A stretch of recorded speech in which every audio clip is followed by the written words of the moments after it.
So the other day, Samsung announced the S22 line of phones as well as the S8 line of tablets. And there's something that I noticed in particular about the tablets that I want to talk about here today. It's the fact that these tablets are so very iterative in their nature. To me, not a whole lot has changed, and definitely not enough has changed to warrant going out and upgrade. And in fact, I looked at the Tab S8 and I looked at my Tab S7 that I've got here next to me, and I determined I could trade in my S7 and get a new S8 with the keyboard included and only have to spend about $100. And I looked at it and I thought to myself, why would I do this though? Is it worth $100 to have to go through the process of shipping this thing to them and all this nonsense and then paying the $100?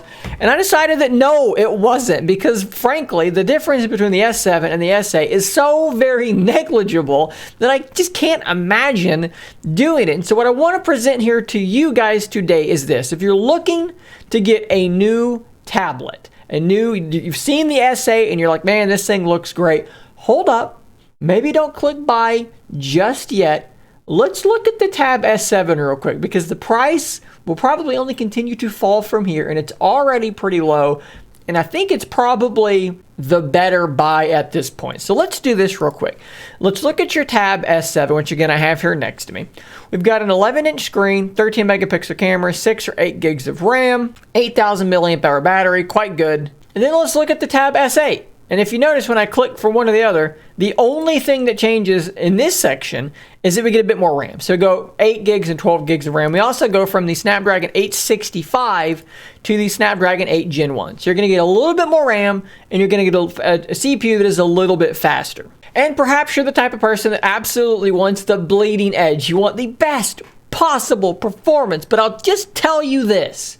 The Tab S7 is not slow. And in fact, if you're not just going to be running benchmarks or playing the most high-end games, emulation and things like that, I promise you, you're not going to notice the performance increase. If all you're doing on your tablet is normal tablet stuff, you're browsing social media, maybe you're doing some sketching, some things like that, you're not going to notice a significant difference at all. And everything else is identically the same. The screen size is the same. The S7 is actually lighter, so that might be something to keep in mind as well. But the differences are really, really small. Let's look at the display here. So the S7 is a TFT panel with 120 Hz refresh rate, HDR plus.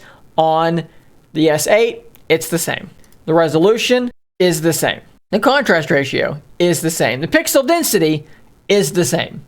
I guess we can talk about the cameras. I don't know who's taking pictures with their tablet, but I mean, maybe that's something you want to do. But if we look at the cameras here, well, I'll just let you look at this. And you can see here that the differences are extremely small. The ultra wide is going to be slightly higher resolution on the S8. But other than that, you're really not getting a big difference there either.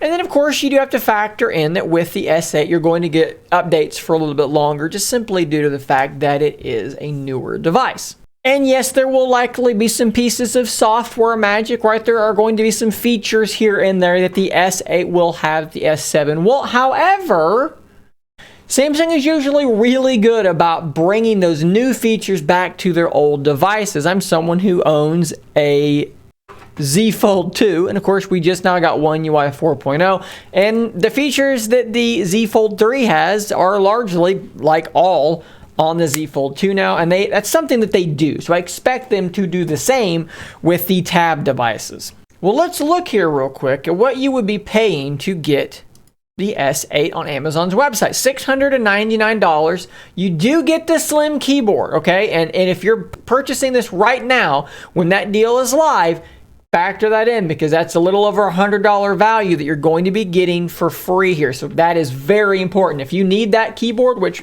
let me just tell you, their cover keyboards are very, very good. They are very sturdy, and the key travel, the typing, it's actually way better than you probably think it's going to be. It's way better than I thought it was going to be for sure. But then let's jump over here back to Amazon, where you can get a renewed S7 for $469. And if you throw in that type cover keyboard for $109, now you're looking at about, let's just say $580, just to be a nice round number. So you're saving about $100 even from there. Now, once that deal goes away and the keyboard is sold separately again, well, that's going to be a $200 difference. And you may even be able to find the S7 cheaper than this. This was literally the first link I found. You may be able to go cheaper. So right now we're looking at about $100 difference for the changes I've just mentioned. And that gap is likely to broaden, in particular when that keyboard case does go away. And if you don't care about the keyboard case, then it's already a $200 difference. If you don't care about having it, then whatever. So you have to make this determination, but for me, I would tell you, no, it almost certainly, for me, is not worth that extra $100 to $200. There's just no way that it is, because I've never found my S7 to be slow in the slightest way. I don't need the faster processor. I don't need the extra RAM. There's really nothing else there for me. So why would I, if I'm purchasing them new today, I'm going to buy the S7 and save the money. Now we can also take a look here at the new S8 Plus, which has a 12.4 inch screen, 13 megapixel camera. You can see the specs here, 1098, 12 gigs RAM. Well, let's look at the S7 Plus. Are you noticing a pattern here? It's effectively the same jump in specs as we just talked about with the S7 to the S8. And again, the price jump is likely to be in that similar ballpark. Now, the only thing here the Samsung announced in terms of these tablets that is truly different and might be worth looking at if you're in the market for something like this would be the Tab S8 Ultra, because this thing has a massive 14.6 inch screen, 8 to 16 gigs of RAM, and the biggest battery yet.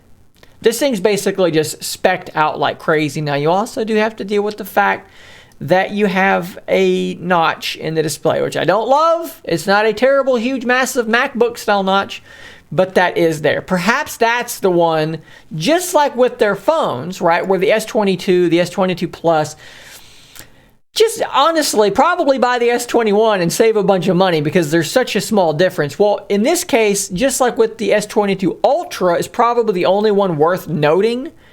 Same thing here. The Tab S8 Ultra is really the only one worth noting to me. But if you're in the market for a basic tablet, which when I say basic, I don't mean this thing's bad. The S7 is fantastic. I still use mine. I was using it earlier today, and it's great. It's fast. It's smooth. Battery life is solid. The inking is quite good if you want to do that. If you're in the market for these things, why, oh why, would you buy the S8? Why would you not just save the money and buy the S7?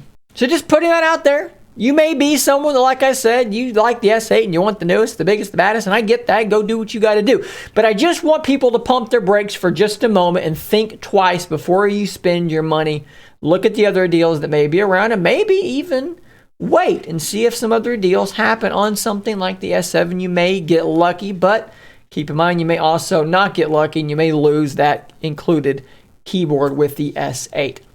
Guys, I'll include links to everything in the description down below. If you wanted to purchase something, please do use my affiliate links, as that does help the channel out a ton. Guys, thanks for tuning in today. I'll see you on the next video. And until next time, stay nerdy, my friends.